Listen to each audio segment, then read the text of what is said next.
మళ్ళీ లోపల ఇలాంటి వాతావరణం అనేది మనం చూడాల్సిన పరిస్థితి అయితే కనిపిస్తుంది.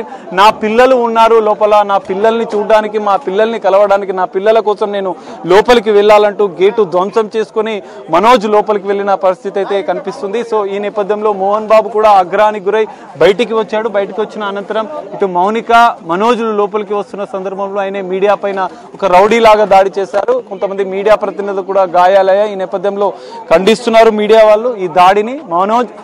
మనోజ్ లోపలికి వెళ్తున్న సందర్భంలో అయితే ఉద్రిక్తత వాతావరణం అయితే ఇంకా కొనసాగుతుంది. లోపల గొడవ జరుగుతుందని కూడా తెలుస్తుంది. ఎందుకంటే మనోజ్కి సంబంధించినటువంటి సెక్యూరిటీ సిబ్బందిని, ఇటు బౌన్సర్లను కూడా సిబ్బంది బయటికి గెంటేసే ప్రయత్నం చేశారు.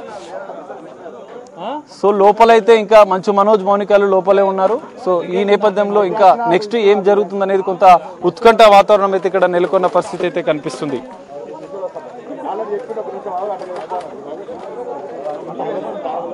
నివాసం జల్పల్లో ఉన్న మోహన్ బాబు నివాసానికి చేరుకున్నారు. అక్కడ ఇటు మనోజ్, మౌనిక వారిద్దరూ కూడా లోపలికి వెళ్లారు. ఆ గేట్ ను తోసుకుంటూ కూడా మనోజ్ లోపలికి వెళ్ళాడు. ఒక ఉద్రిక్త వాతావరణం నడుమునైతే ఆయన లోపలికి వెళ్లారు. అయితే ప్రెసెంట్ ఉన్న ఇన్ఫర్మేషన్ ప్రకారం అయితే లోపల ఒక గొడవ జరుగుతోంది అని చెప్పి కూడా ఒక ఇన్ఫర్మేషన్ అయితే మనకి అందుతుంది. మరోవైపు బయట సెక్యూరిటీ సిబ్బంది అయితే కాపలాగాస్తున్నారు. అంటే మరోవైపు మనోజ్ బౌన్సర్లు ఎవరైతే ఉన్నారో వాళ్ళను కూడా బయటికి పంపించారు అని చెప్పి కూడా మనకి ఇన్ఫర్మేషన్ తెలుస్తుంది. సో ఇప్పుడు లోపలైతే ఒక ఉద్రిక్త వాతావరణం, అసలు జల్పల్లి మోహన్ బాబు ఇంటి వద్ద అయితే ఒక ఉద్రిక్త వాతావరణం, ఒక హై డ్రామా కొనసాగుతోంది. దీంతో హై టెన్షన్ వాతావరణం నెలకొంది. అయితే మోహన్ బాబు కూడా ఒక రౌడీ మాదిరి వచ్చి మీడియా ప్రతినిధులపైన ఆయన దాడి చేశారని చెప్పి కూడా మనకి అర్థమవుతోంది.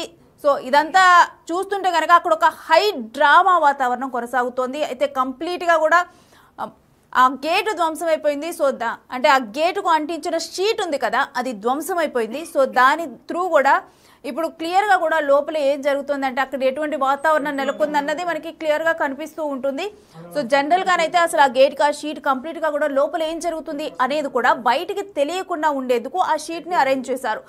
బట్ మనోజ్ని ఎప్పుడైతే లోపలికి ఎంటర్ అవ్వనివ్వట్లేదో అప్పుడు కంప్లీట్గా కూడా ఆయన షీట్ ధ్వంసం చేశారు. ఇంకా దాని తర్వాత ఒక హై డ్రామా, హై టెన్షన్, ఒక ఉద్రిక్త పరిస్థితుల నడుమ ఆయన లోపలికి ఆ గేట్ తోసుకుంటూ కూడా వెళ్లారు. మనం చూస్తున్న విజువల్స్ లో మనోజ్ చొక్కా ఏ విధంగా చించేశారో అక్కడ ఉన్నవారు అనేది మనం చూస్తున్నాము. సో దాన్ని చూపిస్తూ కూడా మాట్లాడారు. ఈ విధంగా నా చొక్కాని చింపేశారని చెప్పి ఆల్రెడీ మనోజ్ తనపైన దాడి జరిగిందని చెప్పి ఒక కంప్లైంట్ చేశారు బిఫోర్.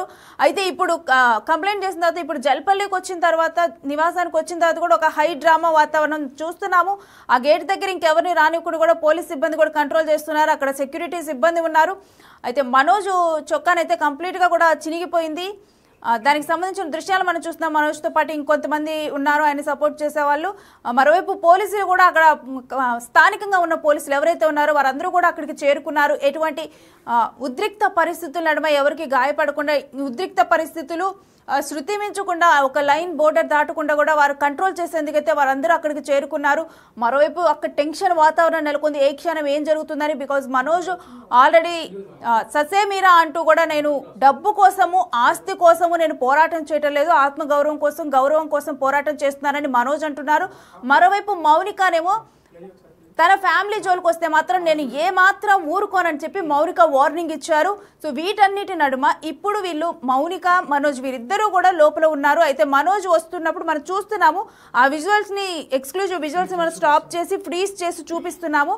సో మనోజ్ షర్ట్ ఏ విధంగా చినిగిపోయింది, బటన్స్ అన్నీ కూడా వెళ్ళిపోయాయి, అతని షర్ట్ చినిగిపోయింది. సో దానికి సంబంధించి పక్కన వాళ్ళకి కూడా ఆయన చెప్తూ ఉన్నారు. అంటే ఏ విధంగా, ఏ ఉద్రిక్త పరిస్థితులు, ఏ విధంగా దాడి జరిగిందంటే సెక్యూరిటీ కూడా ఎంత కంట్రోల్ చేసే ప్రయత్నం చేశారు. ఆయన షర్ట్ కూడా అంత చినిగిపోయిందంటే ఎంత ప్రతిఘటించే ప్రయత్నం చేశారు మనోజ్ అనేది కూడా మనకి అర్థమవుతుంది. ఆయన క్లియర్గా కూడా మనకి అర్థమవుతుంది. ఆయన మాట్లాడుతూ కూడా ముందుకు వస్తున్నారు. దానికి సంబంధించిన దృశ్యాలు మనం చూస్తున్నాం బిగ్ టీవీ ఎక్స్క్లూజివ్ విజువల్స్లో. చూడండి నా షర్ట్ ఏ విధంగా చినిగిపోయింది అని చెప్పి ఆయన హ్యాండ్తో పాయింట్ అవుట్ చేస్తున్నారు. సో పోలీసులకి ఆయన చెప్తున్నారు ఏ విధంగా అంటే, ఆల్రెడీ మౌనిక అన్నారు ఏకపక్షంగా వ్యవహరిస్తున్నారు పోలీసులు, ఈ వ్యవహారంలో ప్రైవేట్ కంప్లైంట్ ఫైల్ చేస్తారని. సో ఇప్పుడు కూడా మనోజ్ చూడండి నా మీదే దాడి జరిగింది, ఏ విధంగా నా షర్ట్ కూడా చినిగిపోయిందో అని చెప్పి పోలీసులకు చూపిస్తూ వెనకాల ఉన్న సెక్యూరిటీ సిబ్బంది వైపు కూడా ఆయన చేయి చూపిస్తున్నారు. ఆ పాయింట్ అవుట్ చేస్తున్న దృశ్యాలు మనం చూస్తున్నాము. అటు ఇద్దరు పోలీసులు కూడా మనోజ్ వెనకే ముందులకు వస్తున్నారు.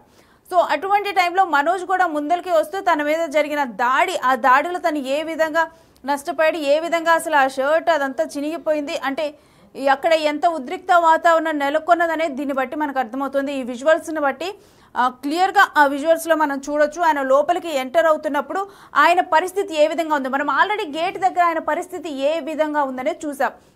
అప్పుడు క్లియర్గా కూడా షర్ట్ అంతా బాగానే ఉంది. ఆయన ఆ డోర్ని ఓపెన్ చేసే ప్రయత్నం చేశారు, ఆ గేట్ని ఓపెన్ చేసే ప్రయత్నం చేశారు. గేట్ ఓపెన్ అవ్వకపోయేసరికి దానికి షీట్ ఏదైతే ఉందో ఆ షీట్ని క్లియర్గా కూడా తొలగించి లోపలికి వచ్చేందుకు ఆయన ప్రయత్నించారు. నా మొబైల్ ఫోన్ లోపలే ఉందనుకుంటూ కూడా ఆ తర్వాత దానికి సంబంధించిన దృశ్యాలు మనం చూస్తున్నాం. ఆయన షర్ట్ అంతా కూడా క్లియర్గా బటన్స్ అన్నీ ఊడిపోయి చినిగిపోయింది. ఇక ఆ తర్వాత పోలీసులకు కూడా చూడండి నా షర్ట్ ఏ విధంగా తయారైందో అని చెప్పి కూడా ఆయన క్లియర్గా పాయింట్అవుట్ చేసి చూపించారు. ఇక మరోవైపు ఇంకెవరు కూడా ఎంటర్ అవ్వకుండా కూడా ఆ గేట్ వద్ద సెక్యూరిటీ సిబ్బంది అయితే చాలా టైట్గా సెక్యూరిటీ సిబ్బందిని ఏర్పాటు చేశారనుకోవచ్చు. అది మరోవైపు చూస్తే అక్కడ స్థానిక పోలీసులు కూడా ఆ ప్రాంతానికి చేరుకున్నారు. ఎటువంటి ఘటనలు జరగకుండా, ఊహించని పరిణామాలు ఏమీ చోటు చేసుకోకుండా అక్కడ కాపలా కాసేందుకైతే వారందరూ కూడా సెక్యూరిటీ సిబ్బంది అక్కడికి వచ్చారు. పోలీసులు కూడా అక్కడికి చేరుకున్నారు. మరోవైపు అయితే ఒక హై టెన్షన్, హై డ్రామా వాతావరణం నెలకొని ఉంది. ఎందుకంటే మోహన్ బాబు ఆల్రెడీ కూడా మనోజ్ వల్ల నాకు ప్రాణహాని ఉందని చెప్పి ఆయన కూడా డీజీపీకి లేఖ రాశారు. మరోవైపు మనోజ్ తనని గాయపరిచారు అని చెప్పి తను కూడా పహాడీ షరీఫ్ దగ్గర పోలీసుల దగ్గర కంప్లైంట్ చేశారు. సో ఇటు మనోజ్ మోహన్ బాబు పైన కంప్లైంట్ చేశారు, మోహన్ బాబు కూడా తనకు ప్రాణహాని ఉందని కంప్లైంట్ చేశారు. వీరందరూ కూడా ఇప్పుడు మౌనిక కూడా ఆల్రెడీ వార్నింగ్ ఇచ్చారు. అంటే మోహన్ బాబు తీరుని అసంతృప్తి వ్యక్తం చేశారు. సో ఇప్పుడు వీళ్ళందరూ కూడా ఒక దగ్గర ఉన్నారు. అయితే ఇదంతా కవర్ చేసేందుకు మీడియా వెళ్ళినప్పుడు కూడా మోహన్ బాబే స్వయంగా బయటకు వచ్చి కూడా మీడియా పైన దాడి చేశారు. ఆ దాడికి సంబంధించిన దృశ్యాలు మనం చూస్తున్నాము. మీడియా మీద ఏ విధంగా చూస్తున్నాము, వాళ్ళందరూ కూడా కింద పడిపోయారు. వాళ్ళందరూ కూడా ఒక రౌడీ మాదిరిగా మా మీద దాడి చేశారని చెప్పి కూడా మీడియా ప్రతినిధులు అంటున్నారు. మరోవైపు ఆందోళన వ్యక్తం చేశారు. చూస్తున్నాం కదా వాళ్ళు కవర్ చేస్తుంటే ఏ విధంగా తోసారో, ముందరికి తోస్తే అసలు వాళ్ళ ఏజ్ని కూడా చూడకుండా ముందరకు తోస్తే ఆ కెమెరాలు అన్నీ పట్టుకొని ఉన్నప్పుడు చూస్తున్నాం. ఒక మనిషి ఒక కెమెరా కిట్ అన్ని బ్యాగ్ క్యారీ చేస్తూ ఒక కెమెరా పట్టుకుంటే ఆ మనిషిని కనీసం లెక్క చేయకుండా ముందరికి ఆ విధంగా తోసి ముందరికి నెట్టారు. దానికి సంబంధించిన విజువల్స్ని మనం చూస్తున్నాము. అసలు అంటే పరిగెత్తించి కొట్టారు మీడియా ప్రతినిధులు. అంత తప్పు ఏం చేశారు అంటే అక్కడ జనరలీ మోహన్ బాబు అనే వాళ్ళు ఒక పబ్లిక్ ఫిగర్, మంచు ఫ్యామిలీ డెఫినెట్గా కూడా ఎప్పుడు మీడియాలో కనిపిస్తూ ఉంటుంది. సో అలాంటి టైం అప్పుడు డెఫినెట్లీ ఇది ఒక పబ్లిక్ ఇంట్రెస్ట్. సో పబ్లిక్ ఇంట్రెస్ట్ని ఎప్పుడు కూడా మీడియా చూపిస్తూ ఉంటుంది. సో ఇలాంటి టైంలో మీడియా ప్రతినిధులపై ఈ విధంగా దారుణంగా దాడి చేయడం అనేది డెఫినెట్గా కూడా జర్నలిస్టు సంఘాలన్నీ కూడా ఆందోళన వ్యక్తం చేస్తున్నాయి. మరోవైపు దీన్ని ప్రతిఘటిస్తున్నారు. వారందరూ కూడా ఈ విధంగా చేయడం అనేది మనం ఆల్రెడీ నిన్న కూడా చూసాము. మీడియా ప్రతినిధులతో కవర్ చేయడానికి కనీసం వాళ్ళ ప్రైవేట్ ప్రాపర్టీలో కూడా ఎంటర్ అవ్వలేదు వాళ్ళు. అటువంటి వాళ్ళపై ఏ విధంగా దాడి చేశారో వాళ్ళందరినీ దాడి చేసి వాళ్ళకి ఘాటులు కూడా పడ్డాయి. ఆ తర్వాత వాళ్ళ దగ్గర ఉన్న కిట్లను కూడా వాళ్ళు ధ్వంసం చేశారు. అయితే ధ్వంసం చేసిన తర్వాత ఎవరో ఒక బౌన్సర్లు మాత్రమే కాదు, ఒక 20 మంది మద్యం మత్తులో ఉన్న వ్యక్తులు కూడా వాళ్ళ మీద దాడి చేశారు. దాడి చేసి చివరిగా ఒక వెహికల్లో ఎక్కించి, ఒక కారులో ఎక్కించి, జీబులో ఎక్కించే ప్రయత్నం చేశారు. అటువంటి టైంలో మేము ఏదో ఒక విధంగా తప్పించుకున్నాము అని చెప్పి వాళ్ళు చెప్పారు. సో ఈ రోజు చూస్తే కనుక అదే ప్రవర్తన మోహన్ బాబు రిపీట్ చేశారు. మరోవైపు చూస్తే అసలు చూశారు కదా ఏ విధంగా ముందరికి వాళ్ళని తోసి వాళ్ళందరినీ కింద పడేసి కనీసం